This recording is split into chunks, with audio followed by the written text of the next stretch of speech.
আমাদের নবগঠিত নির্বাচন কমিশনের সাথে একটা সৌজন্য সাক্ষাৎ। তো আমরা এই সৌজন্য সাক্ষাৎটা অল্প সময়ের জন্য হতে পারত কিংবা দীর্ঘ সময়ের জন্য হতে পারত।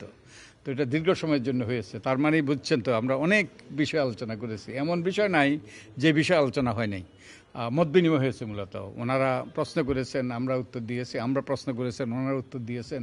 তো আমাদের একটা ওই যে মিটিং অফ মাইন্ডস হয়েছে। তো আমার মনে হয় আমরা we are on the same page. ওনারা সুষ্ঠু নিরপেক্ষ নির্বাচন নিশ্চিত করার জন্য বদ্ধপরিকর, এবং আমরাও আমাদের অবস্থান থেকে তারা যাতে তাদের কাজটা সুচারুরূপে সম্পন্ন করতে পারে, তারা সফল হন, সে ব্যাপারে আমরা কতগুলো সংস্কার প্রস্তাব দেব, কতগুলো আমরা দেব, রিকমেন্ডেশন দেব, যেগুলো তারা কিছু বাস্তবায়ন করবেন আর কিছু সরকার বাস্তবায়ন করবে, আর কিছু সরকার রাজনৈতিক দলের সাথে আলাপ আলোচনার ভিত্তিতে সেগুলো বাস্তবায়িত হবে ভবিষ্যতে। তো এটাই একটা নির্দিষ্ট বিষয় আলোচনা হয়নি। সেই আলোচনা হয়েছে নির্বাচন কমিশনের দায় দায়িত্ব, ক্ষমতা, স্বাধীনতা ইত্যাদি ইত্যাদি। তারপরে কিভাবে মনোনয়নপত্র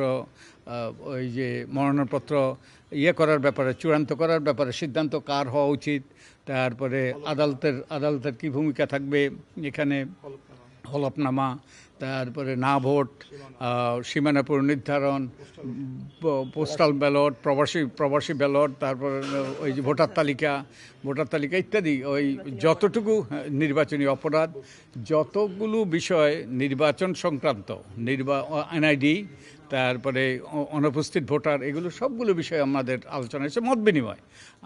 আমরা এখনও চূড়ান্ত সিদ্ধান্ত নেইনি। আমরা কতগুলো বিষয়ে চিহ্নিত করেছি, এগুলো নিয়ে আমরা আলাপ আলোচনা করছি। আমাদের এখনও প্রায় 1 মাস সময় আছে। এই সময়ের মধ্যে আমরা আমাদের সুপারিশগুলো চূড়ান্ত করব, সরকারের কাছে দেব, এবং ওনাদের কাছে তো আমরা কিছু ওনাদের মতামত চেয়েছি। ওনাদের যদি কোনো রকম কিছু আমাদের সাথে শেয়ার করা থাকে, ওনারা শেয়ার করতে পারেন। তো আমাদের এই আলাপ আলোচনা শুরু হয়েছে, এটা অব্যাহত থাকবে। আমাকে বহুবার আপনারা বলতে শুনেছেন যে নির্বাচন কমিশনের অন্তর্নিহিত ক্ষমতা আছে, এবং সুষ্ঠু নিরপেক্ষ নির্বাচনের খাতিরে নির্বাচন কমিশন দিনকে রাত করা ছাড়া, রাতকে দিন করা ছাড়া সবই করতে পারে সুষ্ঠু নিরপেক্ষ নির্বাচনের খাতিরে। এবং এ ব্যাপারে আমাদের আইন যতটুকু বলা আছে, আমাদের আদালতের নির্দেশ আরও সুস্পষ্ট। আলতাফ হোসেন বনাম আবুল কাশেম মামলায় আমাদের সুপ্রিম কোর্টের আপিল বিভাগ বলেছে যে সুষ্ঠু নিরপেক্ষ নির্বাচনের খাতিরে তারা can add to the statutory rules, তার মানে আইন কানুন বিধিবিধানের সাথে সংযোজন করতে পারে। যেখানে অস্পষ্টতা আছে, যেখানে এই যে গ্যাপ আছে, সেগুলো তারা পূরণ করতে পারে, তাদের অগাধ ক্ষমতা আছে। তো আমরা আমাদের মতামত, আমাদের যা আন্ডারস্ট্যান্ডিং, সেগুলো ওনাদের সাথে শেয়ার করেছি, এবং ওনারাও, আমার মনে হয় ওনারাও অনুধাবন করেন। তো এই আমাদের একটা সফল মত বিনিময় হয়েছে। এখনও কোনো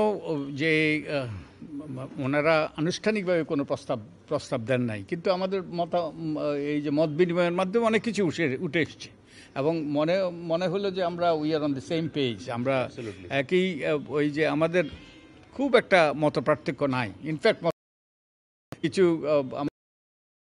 চিহ্নিত হয় নাই। ওনারা সুষ্ঠু নিরপেক্ষ নির্বাচন করতে বদ্ধপরিকর, এবং আমরা সহায়তা করতে আমরা এক পায়ে দাঁড়িয়ে আছি। নির্বাচনের ক্ষেত্রে অনেকগুলো অপরাধ করা হয়েছে। এই অপরাধের বিচার হওয়া দরকার, এই বিষয়টাও আমরা আলোচনা করেছি। যারা অপরাধ করেছে, যাদের অপরাধ প্রমাণিত হবে, তাদের অবশ্যই বিচারের আওতায় আসতে হবে। যারাই অপরাধ করেছে, এগুলো তো সুস্পষ্টভাবে সুনির্দিষ্টভাবে আলোচনা হয়নি। যে কিন্তু নির্বাচনী, আপনারা গণপ্রদত্ত আদেশের 73 থেকে 90 ধারার মধ্যে নির্বাচনী অপরাধের বিষয়গুলো এগুলো বর্ণনা আছে। তো আমরা এগুলো যাতে যথাযথভাবে প্রয়োগ হয়, এইসব বিষয়ে আলোচনা করেছি। তারা ইচ্ছা করলেই করতে পারতেন। রেজাল্ট হওয়ার পরে, তারা গেজেট হওয়ার আগে, তারা তদন্ত সাপেক্ষে, আদালতের সুস্পষ্ট রায় আছে, তদন্ত সাপেক্ষে তারা নির্বাচন বাতিল করতে পারতেন, এবং নির্বাচন শুধু বাতিল নয়, পুনর্নির্বাচনের আদেশ দেওয়ার ক্ষমতা তাদের আছে। সেই ক্ষমতা তারা ব্যবহার করেন নাই।